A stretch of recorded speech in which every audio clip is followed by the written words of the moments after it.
Doctor Baba Saheb Ambedkar open university.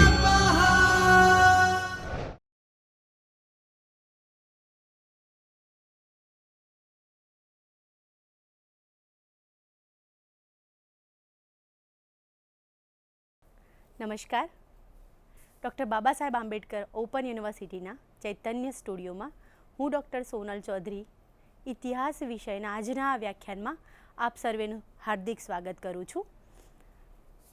મિત્રો, આજે આપણે વાત કરીએ ઇતિહાસ. ઇતિહાસ એ નિરંતર ચાલતી પ્રક્રિયા છે. એમાં રોજબરોજ નવું સંશોધન થતું રહે છે અને સંશોધનના કારણે રોજબરોજ કંઈક નવું ઉમેરાતું રહે છે. એવું કહેવાય છે કે આધારભૂત સાધનોના મદદથી ચોક્કસ પદ્ધતિથી લખાય તે જ ઇતિહાસ. એટલે કે ઇતિહાસ જાણવો હોય તો એના ઠોસ આધારભૂત જાણવા જરૂરી છે. અને જેટલા આધારભૂત સાધનો બહોળા, જેટલા આધારભૂત સાધનો વધુ મજબૂત, વધુ સારા, એટલી જ સરળતાથી ઇતિહાસ જાણી શકાય છે, સમજી શકાય છે અને લખી શકાય છે. મિત્રો, એટલે જ કીધું છે કે નો ડોક્યુમેન્ટ નો હિસ્ટ્રી. આધારભૂત સાધનો છે તો ઇતિહાસ છે. મિત્રો, આજે આપણે વાત કરીશું પ્રાચીન ભારતનો ઇતિહાસ જાણવાના સાધનો. મિત્રો, ઇતિહાસને જ્યારે સરળતાથી સમજવો છે અને જ્યારે સરળતાથી સમજવાની જરૂર પડે છે ત્યારે ઇતિહાસને 3 ભાગમાં વહેંચ્યો છે, જેથી ઇતિહાસ વધુ સરળતાથી સમજી શકાય. પ્રાચીન કાળ, મધ્યકાળ અને અર્વાચીન કાળ. આજે આપણે પ્રાચીન ભારતની વાત કરીશું. ભારતની વાત કરું તો ભારત વર્ષનો, ભારત દેશનો ઇતિહાસ ખૂબ જ વિશાળ અને ગૌરવવંતો છે. એવા આપણા પ્રાચીન ભારતના ઇતિહાસ જાણવાના સાધનોની આપણે વાત કરીશું. ઇતિહાસ જાણવાના સાધનોની વાત કરીએ તો પ્રાચીન ભારતના જે આ સાધનો છે એને આપણે 2 વિભાગમાં વહેંચીએ છીએ: પુરાતત્વીય સાધનો અને સાહિત્યિક સાધનો. પુરાતત્વીય સાધનોને કઈ રીતે લઈશું? તો અભિલેખ, સિક્કાઓ, સ્મારક, મૂર્તિઓ, ભવનો અને ચિત્રકલા. એ જ રીતે સાહિત્યિક સાધનોમાં ધાર્મિક સાહિત્ય અને ધર્મેત્તર સાહિત્ય. મિત્રો, આજે આપણે વાત કરી રહ્યા છીએ સાહિત્યિક સાધનોની, અને એમાં પણ ધાર્મિક સાહિત્યની આપણે આજે વાત કરી રહ્યા છીએ. મિત્રો, આપ સૌ જાણો છો કે ભારત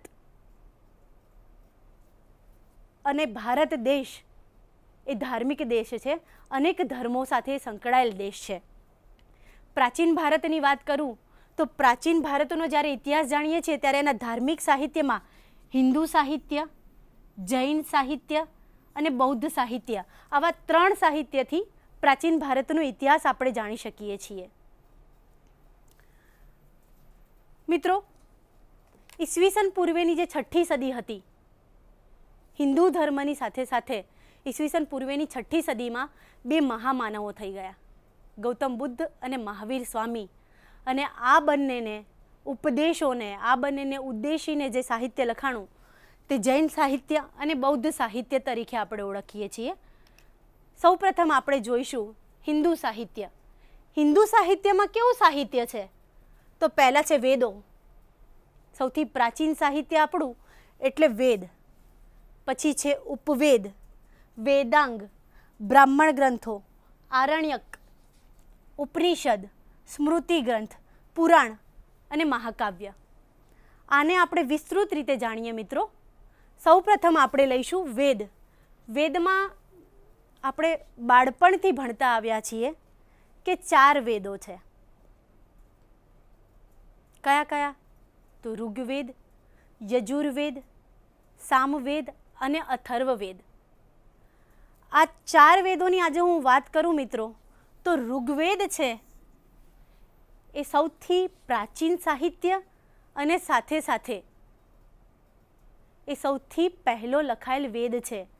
વેદ પોતે જ પ્રાચીન સાહિત્યમાં ખૂબ જ મહત્ત્વ ધરાવે છે, પરંતુ એમાંય ઋગ્વેદ એ સૌ પ્રથમ લખાયેલ વેદ છે. એમાં 10 મંડળ અને 1028 સૂક્તો આવેલા છે. મિત્રો, ઋગ્વેદ વિશે આપણે માહિતી મેળવીએ તો એ સમયે તત્કાલીન જે સમાજ હતો એની સામાજિક સ્થિતિ અને એ સમયની રાજકીય સ્થિતિનું વિશદ રીતે અંદર વર્ણન કરેલું છે. વૈદિક સમયના આર્યોની આ બધી જ પરિસ્થિતિ એમાં વર્ણવાયેલી છે. આ ઉપરાંત અમુક એટલા અગત્યના મુદ્દા છે ઋગ્વેદના, જેમ કે શુદ્ર જાતિનો ઉલ્લેખ એના 10મા મંડળના પુરુષ સૂક્તમાં સૌ પ્રથમવાર શુદ્ર જાતિનો ઉલ્લેખ જોવા મળે છે. એ જ રીતે રાજા સુદાશ છે અને એમની સામેના સંઘર્ષમાં ઉતરેલ બીજા 10 રાજાઓનો ઉલ્લેખ પણ આપણને ઋગ્વેદમાં જોવા મળે છે. તો આવી અનેક પ્રકારની માહિતી એ ઋગ્વેદમાં આપેલી છે. આ ઉપરાંત ઋગ્વેદનું જે 8મું મંડળ છે, આ 8મા મંડળની જે હસ્તલિખિત પ્રતો છે, આ હસ્તલિખિત પ્રતોના પરિશિષ્ટને આપણે ખીલ તરીકે ઓળખીએ છીએ. આમ ઋગ્વેદ પછી બીજો વેદ આવ્યો યજુર્વેદ. યજુર્વેદમાં 40 અધ્યાય અને 2000 મંત્ર છે. યજુર્વેદની એક ખાસિયત એ છે કે એ ગદ્ય અને પદ્ય બંનેમાં એની રચના થયેલી છે. આ ઉપરાંત એમાં સામાજિક અને ધાર્મિક, વૈદિક સમયની સામાજિક અને ધાર્મિક એ બંને પ્રકારની એમાં માહિતી આપવામાં આવેલી છે. એના 2 ભાગ પડે છે, શુક્લ યજુર્વેદ અને કૃષ્ણ યજુર્વેદ. યજુર્વેદ પછી આપણે આગળ જોઈએ તો છે સામવેદ. મિત્રો, શામ શબ્દ, આ જે શામ શબ્દ છે એનો મતલબ છે ગાન. એના ઉપરથી આપણે કહી શકીએ કે ગાયનને લગતો આ કોઈ ગ્રંથ કે આ વેદ છે. સામવેદ એ છે કે પહેલાંના ઋષિમુનિઓ જ્યારે હોમ હવન કરતા ત્યારે જ્યાં દેવતાઓની સ્તુતિ કરવામાં આવતી અને આ દેવતાઓની સ્તુતિમાં જે શ્લોક ગવાતા એ આ સામવેદનું સંકલન છે. આમ ગાયનનું શ્રેષ્ઠ ઉદાહરણ, પ્રાચીનતમ ગાયન વાદનનું શ્રેષ્ઠ ઉદાહરણ એ આપણો સામવેદ છે. સામવેદમાં ગાયનને લગતા શ્લોકોનું એક સંકલન કરવામાં આવેલું છે. એમાં 1549 અથવા તો 1810 શ્લોકો છે. એ વિદ્વાનોના મતાંતરને અનુસાર આપણે કહી શકીએ. અલગ અલગ મતો રહેલા છે. કોઈ એને 1549 અને કોઈ એને 1810 શ્લોકો સાથે વર્ણવે છે. આગળ વાત કરીએ મિત્રો, તો આગળ છે અથર્વવેદ. અથર્વવેદ એમાં 20 મંડળ, 731 ઋચાઓ અને 5839 શ્લોક છે. અથર્વવેદની વાત કરું તો એ સૌથી છેલ્લો, 4 વેદોમાં સૌથી છેલ્લો વેદ છે. અને આ સિવાય એમાં જે માહિતી છે એમાં તત્કાલીન સમાજની માહિતી તો છે જ, પરંતુ આ સિવાય રોગ વ્યાધિ અને એના લગતા મંત્રો અને જાદુ ટોણાના મંત્રો એમાં આપેલા છે. મિત્રો, આ ભણ્યા આપણે વેદ. હવે આપણે આગળ જોઈશું ઉપવેદ. મિત્રો, ઉપવેદ, દરેક વેદને પોતાના એક ઉપવેદ છે. આર્યુવેદની વાત કરીએ તો આર્યુવેદ એ ઋગ્વેદનો ઉપવેદ છે અને એમાં ચિકિત્સા પદ્ધતિને લગતી માહિતી આપવામાં આવેલી છે. ધનુર્વેદ એ યજુર્વેદનો ઉપવેદ છે અને એમાં શસ્ત્રવિદ્યા અને સંહાર વિદ્યાની માહિતી આપવામાં આવેલી છે. ગંધર્વવેદ સામવેદનો ઉપવેદ છે અને સામવેદની જેમ જ એમાં ગાયન, વાદન, નર્તન એ વગેરેની એને લગતી માહિતી આપવામાં આવેલી છે. ચોથો છે શિલ્પવેદ. શિલ્પવેદ એ અથર્વવેદનો ઉપવેદ છે અને એમાં વસ્તુકલા અને એના સિવાયની બીજી અનેક કલાઓની માહિતી આપવામાં આવેલી છે. આગળ જોઈએ મિત્રો તો વેદાંગ. વેદાંગ પણ વેદના અંગ જ છે. વેદાંગમાં શિક્ષા, કલ્પ, વ્યાકરણ, નિરુક્ત, છંદ અને જ્યોતિષ આ 6 વેદાંગ છે અને આ વેદાંગમાં તત્કાલીન સમાજ, એની સામાજિક, રાજકીય, આર્થિક વગેરે પ્રકારની માહિતી આપવામાં આવેલી છે. વેદાંગ પછી છે મિત્રો બ્રાહ્મણ ગ્રંથો. દરેક વેદને પોતાના બ્રાહ્મણ ગ્રંથો છે. બ્રાહ્મણ ગ્રંથો શું છે? તો ઋષિ મુનિઓ દ્વારા ગદ્ય શૈલીમાં વેદોની જે સરળ વ્યાખ્યા કરવામાં આવેલી એ બ્રાહ્મણ ગ્રંથો છે. બ્રાહ્મણ ગ્રંથોમાં સૌ પ્રથમ છે ઐતરેય અને કૌશિતકી. ઐતરેય અને કૌશિતકી એ ઋગ્વેદનો બ્રાહ્મણ ગ્રંથ છે. તૈત્તરીય અને શતપથ, આ તૈત્તરીય અને શતપથ એ યજુર્વેદનો બ્રાહ્મણ ગ્રંથ છે. પંચવિશ અને જૈમિનીય, પંચવિશ અને જૈમિનીય એ સામવેદનો બ્રાહ્મણ ગ્રંથ છે. અને અથર્વવેદનો બ્રાહ્મણ ગ્રંથ ગોપથ છે. બ્રાહ્મણ ગ્રંથો પછી આરણ્યકની રચના થઈ. મિત્રો એના નામ ઉપરથી જ કહી શકાય, આરણ્યક એટલે વન. વનના શાંતિપ્રિય વાતાવરણમાં ઋષિ મુનિઓ દ્વારા જે ગ્રંથ લખવામાં આવ્યા અને જે ગ્રંથનું અધ્યયન કરવામાં આવ્યું એને આરણ્યક કહે છે. આરણ્યક 7 છે: ઐતરેય, શાંખાયાન, તૈત્તરેય, મૈત્રેયાણી, મધ્યદીન, તલ્વાકાર અને જૈમિની. આ 7 આરણ્યકમાં આત્મા, મૃત્યુ, જીવન આ બધાને લગતી રહસ્યમય માહિતી આપવામાં આવેલી છે. મિત્રો આરણ્યક પછી આપણે ઉપનિષદ જોઈએ. ઉપનિષદ 108 છે. ઉપનિષદનો પહેલા અર્થ જોઈએ તો ઉપ અને નિષદ. ઉપનો મતલબ થાય છે પાસે કે સમીપ, અને નિષદ એટલે કે બેસવું, એટલે કે પાસે બેસીને મેળવેલું જ્ઞાન, એટલે કે ઋષિ મુનિઓના પાસે બેસીને જ્યારે જ્ઞાન મેળવવામાં આવતું એને ઉપનિષદ તરીકે આપણે ઓળખીએ છીએ. ઉપનિષદ 108 છે, પરંતુ એમાંથી આ 12 મહત્વના ઉપનિષદ છે: ઐતરેય, કૌશિતકી, છાંદોગ્ય, કેન, તૈત્તરીય, કંઠ, શ્વેતાશ્વેતર, બૃહદારણ્યક, ઈશ, મુંડક, પ્રશ્ન અને માંડુક્ય.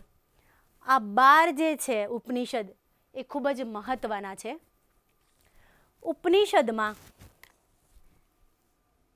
આધ્યાત્મિક જ્ઞાનની સાથે સાથે બ્રહ્માંડ, સૃષ્ટિ આને લગતા દાર્શનિક વિચારો પ્રસ્તુત કરેલા છે. મિત્રો આગળ જોઈએ આપણે સ્મૃતિ ગ્રંથ.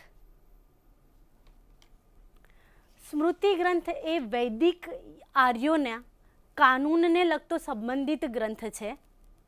અને આ સ્મૃતિ ગ્રંથમાં ખૂબ જ જાણીતા, આપણા કાને પડેલા એવા સ્મૃતિ ગ્રંથો છે: મનુસ્મૃતિ, નારદ સ્મૃતિ, આજ્ઞાવલ્ક સ્મૃતિ અને પરાશર સ્મૃતિ. આ વગેરે સ્મૃતિ ગ્રંથો ખૂબ જ ઉપયોગી છે અને જે આપણે સાંભળીએ છીએ. આગળ વાત કરીએ પુરાણ. મિત્રો આપ સૌ જાણો છો 18 પુરાણ છે, અને આ 18 પુરાણમાં જે ખૂબ જ ઉપયોગી છે એવા બ્રહ્મ પુરાણ, મત્સ્ય પુરાણ, વિષ્ણુ પુરાણ, ભાગવત પુરાણ, અગ્નિ પુરાણ, શિવ પુરાણ, માર્કેન્ડ પુરાણ અને ગરુડ પુરાણ. પુરાણો એ પ્રાચીન રાજાઓ હતા. આ પ્રાચીન રાજાઓ અને એમના રાજવંશોની વિગતે એમાં વર્ણન કરેલું છે. પુરાણો પછી મહાકાવ્ય. નાના હતા અને મોટા થયા ત્યાં સુધી આ રામાયણ અને મહાભારત, આ 2 મહાકાવ્યો વિશે આપણે જોયું છે, સાંભળ્યું છે અને લખ્યું છે.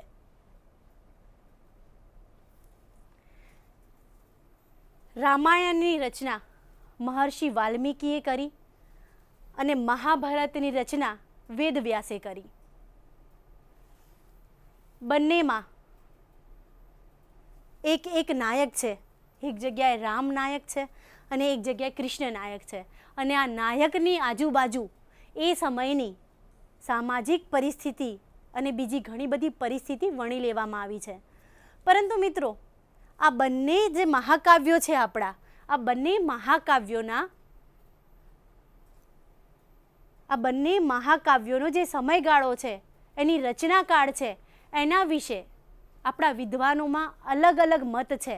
અને અલગ અલગ મત હોવાના કારણે આ બંને મહાકાવ્યનું સાતત્ય કેટલું છે એ નક્કી નથી કરી શકાતું. પરંતુ એના સાથે એની જે પરિસ્થિતિઓ સંકળાયેલી છે, તત્કાલીન સમાજની, તત્કાલીન લોકોની જે પરિસ્થિતિઓ સંકળાયેલી છે, એના આધારે આની ઐતિહાસિકતાને આપણે બાદબાકીમાં ના મૂકી શકીએ. મિત્રો, આપણે ભણી ગયા આપણા હિન્દુ સાહિત્ય. હવે આપણે જોઈશું બુદ્ધ સાહિત્ય. બુદ્ધ સાહિત્યમાં કયા કયા છે? તો જાતક, પીટક અને અન્ય ગ્રંથો. જાતકમાં ગૌતમ બુદ્ધના પૂર્વજન્મની વાતો અને પૂર્વજન્મની કથા સંકળાયેલી છે. ઘણી વાતો ઉપરથી એ કલ્પિત વાતો હોય એવું માની શકાય, પરંતુ એની સાથે જે રાજાઓની વિગતો આપવામાં આવેલી છે, તત્કાલીન રાજાઓ વિશે વાત કરેલી છે, એને નજરઅંદાજ ના કરી શકાય. જાતક પછી છે પીટક. ગૌતમ બુદ્ધના સિદ્ધાંતો અને એમના ઉપદેશ એ પીટકમાં આવેલા છે. પીટક 3 છે: સુત્ત પીટક, અભિધમ પીટક અને વિનય પીટક. પહેલાં આપણે વાત કરીએ તો સુત્ત પીટક. સુત્ત પીટકમાં ગૌતમ બુદ્ધના ઉપદેશો અને ગૌતમ બુદ્ધ વિશે વાત કરવામાં આવેલી છે. અભિધમ પીટકમાં બૌદ્ધ ધર્મનું દર્શન છે, એમાં બૌદ્ધ ધર્મનું દર્શન શાસ્ત્ર રહેલું છે.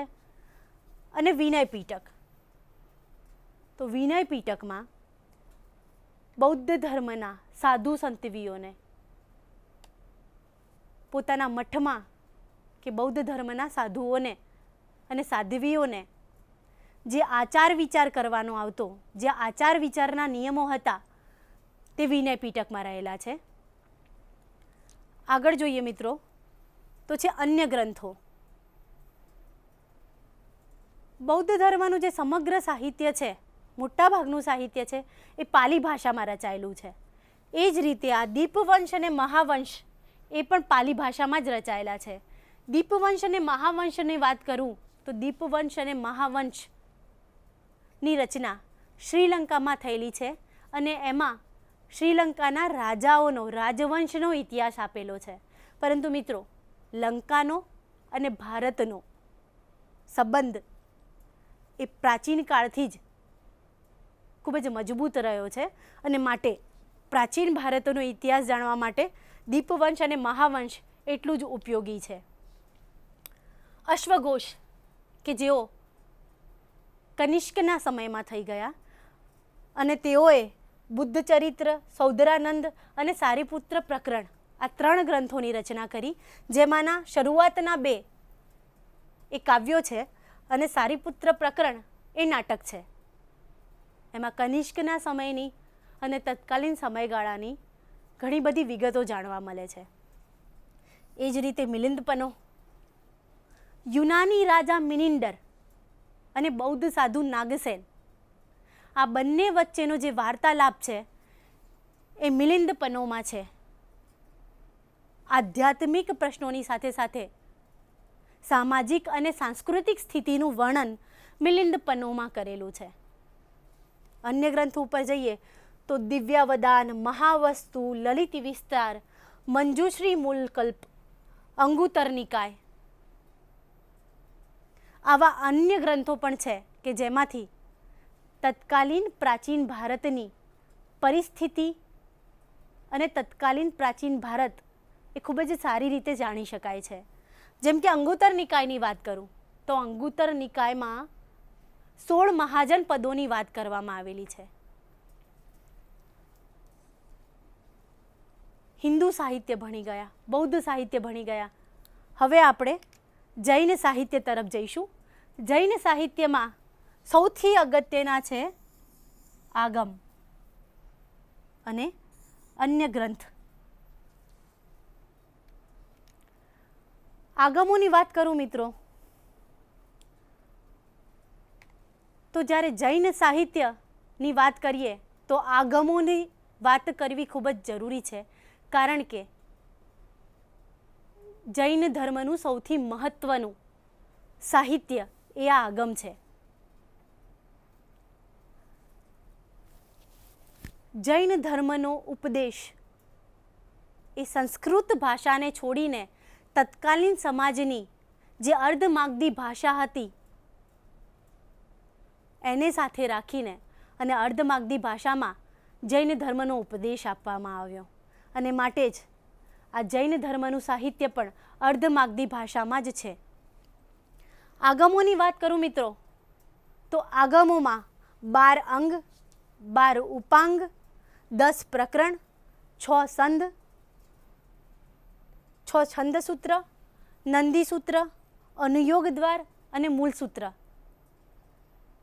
આગમોમાં આટલું બધું રચાયેલું છે. આ ઉપરાંત કલ્પસૂત્ર, ભગવતી સૂત્ર અને આચરણ સૂત્ર એ પણ આગમના મહત્વના અંગ છે. આચરણ સૂત્રની વાત કરીએ મિત્રો, તો આચરણ સૂત્રમાં જૈન ધર્મના જે સાધુ સાધ્વીઓ હતા એમને જે આચાર વિચારના નિયમો છે એ આચરણ સૂત્રમાં છે. એ જ રીતે ભગવતી સૂત્રની વાત કરું તો ભગવતી સૂત્રમાં મહાવીર સ્વામીના જીવન વિશેની વાત કરેલી છે, અને આ ઉપરાંત 16 મહાજન પદોની પણ ભગવતી સૂત્રમાં વાત કરેલી છે. આગમો પછી જૈન ધર્મના અન્ય ગ્રંથોની આપણે વાત કરીશું, જેમાં છે પરિશિષ્ટ પર્વ, ભદ્રબાહુ ચરિત્ર, વસુદેવ હિંડી, કથાકોશ, સ્થવિરાવલી, કવલયમાળા અને આદિપુરાણ. આમાં પરિશિષ્ટ પર્વની વાત કરું મિત્રો, તો ઈસવીસન પૂર્વે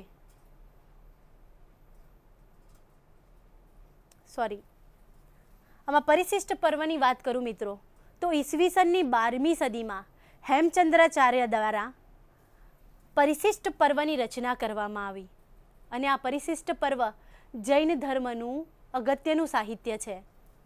આગમોની વાત કરી તો આગમોનું સંકલન ક્યારે થયું હતું મિત્રો? હું જો આગમોની વાત કરું તો આગમોનું સંકલનની વાત કરીએ આપણે, તો આગમોનું જે સંકલન છે એ મૌર્ય સમયમાં શરૂઆત થઈ હતી આગમોના સંકલનની, અને બીજી વારનું સંકલન એ ઈસવીસનની 6ઠી સદીમાં ગુજરાતના વલભીમાં કરવામાં આવેલી હતી. મિત્રો, આમ આપણે પ્રાચીન ભારતને જાણવા માટે કયા કયા સાહિત્યિક સાધનો જરૂરી છે અને આ સાહિત્યિક સાધનોમાં કયા ધાર્મિક સાહિત્ય જરૂરી છે એ આપણે ભણ્યા. એમાં હિન્દુ સાહિત્ય, બૌદ્ધ સાહિત્ય અને જૈન સાહિત્ય જે ખૂબ જ અગત્યના છે, એ ધર્મની માહિતીની સાથે સાથે જૈન, બૌદ્ધ અને હિન્દુ ધર્મના સાહિત્યો ધર્મની માહિતીની સાથે સાથે તત્કાલીન સમાજના લોકોની એની આર્થિક પરિસ્થિતિ, એની સામાજિક પરિસ્થિતિ, એની રાજકીય પરિસ્થિતિ વગેરેનું વિશદ વર્ણન કરેલું છે એમાં. અને આના ઉપરથી આપણે પ્રાચીન ભારતનો ઇતિહાસ સારી પેઠે જાણી શકીએ છીએ. તો મિત્રો, આજે આપણે પ્રાચીન ભારતનો ઇતિહાસ જાણવા માટે કયા કયા સાહિત્યિક સાધનો જરૂરી છે અને સાહિત્યિક સાધનોમાં કયા ધાર્મિક સાહિત્યિક સાધનો જરૂરી છે એ આપણે જાણ્યું. જેમાં આપણે હિન્દુ સાહિત્ય, બૌદ્ધ સાહિત્ય, જૈન સાહિત્ય વિશે ભણ્યા. આ બધા જ સાહિત્યો ધર્મની માહિતીની સાથે સાથે તત્કાલીન સમાજની, તત્કાલીન લોકોની, ત્યાંની સામાજિક, આર્થિક, ધાર્મિક અને રાજકીય પરિસ્થિતિનું વિશદ રૂપે વર્ણન કરેલું છે. તો મિત્રો, પછીના લેક્ચરમાં આપણે ધર્મેત્તર સાહિત્ય તરફ જઈશું, અને આ ધર્મેત્તર સાહિત્યમાંથી કઈ માહિતી મળે છે અને શેના દ્વારા ઇતિહાસ જાણી શકાય છે, એ ધર્મેત્તર સાહિત્યો કયા કયા છે એ આપણે જોઈશું. ધન્યવાદ. यः